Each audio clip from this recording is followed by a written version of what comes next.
Okay, today we're going to talk about our tutorial, and I've been having a little bit of fun. So I'm going to hold this up and let camera guy, he'll stand up, I'm going to stand up. We did the Improv Trees a couple weeks ago, before Thanksgiving, I believe it was. So I'm just doing a little wall hanging. This is just nothing big because I wanted to show some fun things. You can leave your trees and just gather and make all the trees you want, but I just did the two. So I've got the two opposites that you can see because you get mirror images, right? And I just started to have fun. So how did I do this? Because we have these incredible machines these days that have so many fun embellishment stitches and techniques, and I just don't think we utilize them correctly. And I thought, well, let's have some fun on the trees. So we're going to talk about that a little bit. I took, you could do it individual blocks. Some of the embellishments you don't want to put on until after you're quilted. But this one, I'm going to put them on, and next week I'm going to use another foot and show you something else fun. You'll need to do this, you need some 505 spray because I want to attach my fabric to a stabilizer, and this is just an embroidery stabilizer. It's a tearaway. We sell it by the yard here in the shop. So if you're not a machine embroidery enthusiast and don't have a whole lot of stabilizers, you can still do this. Just need like a tearaway stabilizer, and this is one that I had in my stash of stabilizers, and so I grabbed it. And I'm going to point out a couple of things. First off, practice your stitch before you sew, because I stitched right on, I think this was the first one I did on my icon. This is not in embroidery function, by the way. This was in the sewing embellishment stitches. And well, I loved this snowflake, and when I got all done I went, it's oblong or oval shaped. And because I had already stitched one without practicing it first, I was stuck. So I just started adding them. But I should go into my machine and balance that stitch and adjust it a little bit. I don't mind it. If this were like, if I were going to be super specific about it, I probably would, but I don't mind it. So I thought I'll just leave it. Unfortunately, that stitch is not on the stitch, is not in the stitch library on the Expression 710. So if you want the snowflake stitch, we'd have to go up at least, I think, to the Epic icon. It's not on the, it might be on the Epic, I don't know, I haven't looked, but I have the Pfaff icon, Creative Icon. So always, and I've said this before and I don't even follow my own advice, do a test stitch before you stitch on your fabric or your project, just to make sure that you like what you're doing. Okay, I am using Glide embroidery. This is Glide Glisten metallic embroidery thread. I've got green, gold, and I actually have red in the machine today because we're going to finish this stitch around the tree right here. And this doesn't show up too much, which is okay. It just gives it a little bit of shine.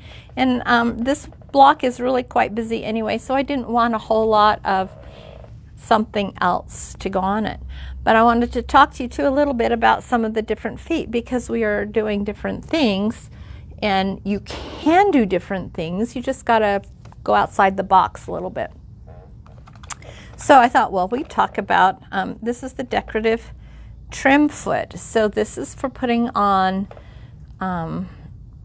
like ribbons from 1/8 of an inch all the way up to a 1/2 inch wide. And let me take it out of the package here. So if I wanted to put some ribbon trim on, I would have this foot and I could do some decorative things. Now you know, I live in the quilt world and home dec kind of world. I make pillows and some things, towels for gifts. So you would feed your ribbon. I want to see this hole in the, you're going to feed your ribbon through there, and then it's going to come under here. So it comes through here and down in this gap right here, and then your needle's right here, so it will stitch. And you can set your width to cover that and ribbon, and it's held in place. Isn't that a great tool to have? I don't know about you, I've sewn ribbon without a tool like this, and it's very tricky. So we'll do more things with this foot in the future. These are just some feet I looked at on the wall. I went, oh, I should have had these at home, and I didn't. This is the candle wicking foot. And there are many stitches on the Pfaff, and probably on just about any other brand of machine that has stitches, and then it will show you an unlisted foot. And it's because it's a decorative stitch foot. So this one can use your IDT on your Pfaff because it's got the open back.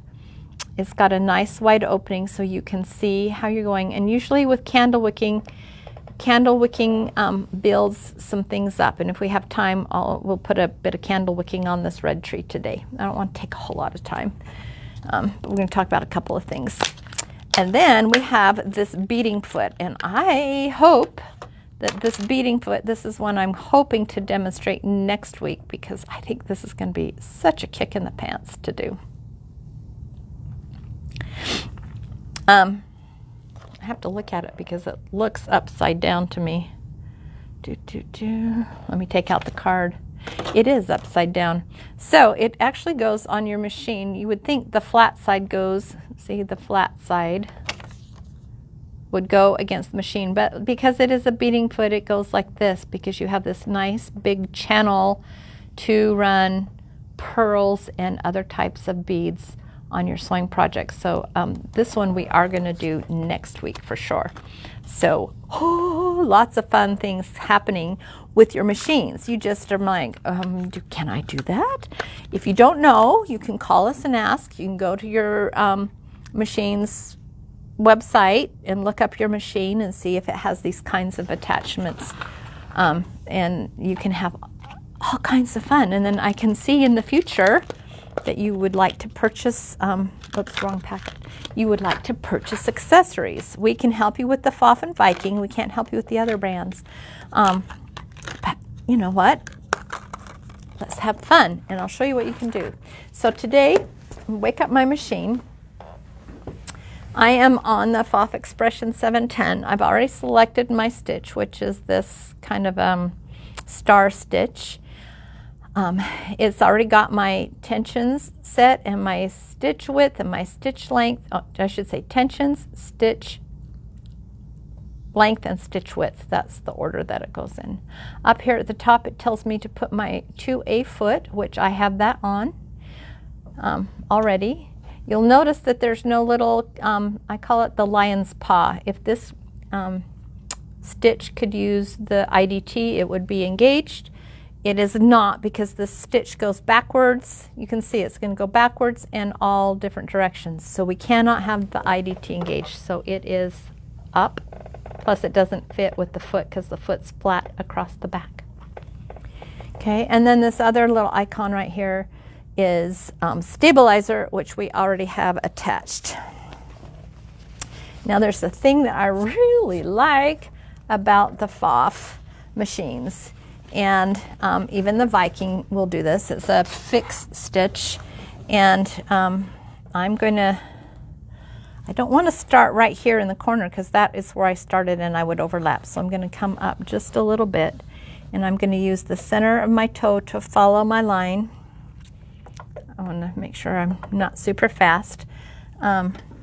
There is a stitch fix on these machines, and what that means is that it will, at least on the Pfaff, when I hit my fix button, it will complete that stitch and then stop, which is what I want because I don't want it to continue all the way down. I'm going to pay attention when I know I have one more complete stitch, which is one of these little stars. I will hit the button and we'll go from there. Okay, that looks like a good place to go. I'm going to hit my start stop button. I call that the movie camera because that's how I remember it. And we're just going to go. Now you see we're going crazy, and you know what? I can tell already because I'm going to stop it, so because I can tell already it's pulling my bobbin. I did not change the bobbin thread on this one. Usually I use embroidery weight thread like bottom line, and I can see it pulling, and I'll show you in just a second. I'm going to complete the stitch like I told you, and then I'll show you why you want to make sure that you put the right bobbin. I just didn't want to take the time today to wind another bobbin, and I should have. All right, so right, I guess I get to do some unpicking with my frog, my favorite seam ripper, right? So it's just going to go like this. I'm going to hit my button right here. Now watch, it's going to stop right there. It's all done. It took it, it stopped it, and I did it because I don't want to do this whole side. But I want you to see how truly ugly that stitch is because I didn't put the right bobbin weight in with my metallic thread. When I did it right, it was nice and balanced. So again, don't think you're being smarter than the machine. When you see the bobbin pull up, that means your tensions are off, and because it's a metallic thread, it didn't like the weight of the bobbin thread. I don't even know what's in our bobbin. I think it's so fine. But it could be just regular embroidery thread too, but it's too heavy with the metallic. It was just too heavy a thread. And I can see that. Let me see if I can show you that right here on my hand. Can you see the difference between the weight of thread? See how fine that red embroidery thread is compared to the bobbin? If I had taken the time to wind a bottom line bobbin and put it in the machine, we wouldn't have had that pulling. But that's something to learn. That's why you practice before you stitch on your project, and kind of live and learn. I will go on home and unsew that today, and I'll get this all decorated because next week I want to use that beading foot. I am so excited. The beads came in the mail the other day. I actually totally forgot. I was, what's this package? I went, oh yeah, it's the beads for the project. So I will have some fun playing with this and all the stitches on my machine. I challenge you to go home or be at home and have some fun with your machine and practice different stitches. See what your machine can do. Come up with some projects that you might like to put in your home. This will probably just be a little wall hanging, and it might stay up the whole year because I am so nuts about Christmas. We'll see. But I can't wait. The ideas I have that keep coming, the more I play with these machines, I just am having so much fun, and I'm so excited, and it's like, oh my gosh, I never knew I could do that. So if you think that all you ever do is use your straight stitch or your zigzag and occasionally a buttonhole stitch, break outside the box and let's have some fun with some projects. All right, thank you for watching. Thank you for knowing to do not what I did, but make sure you change your bobbin when you change your thread weight. And I will see you next week. Bye-bye.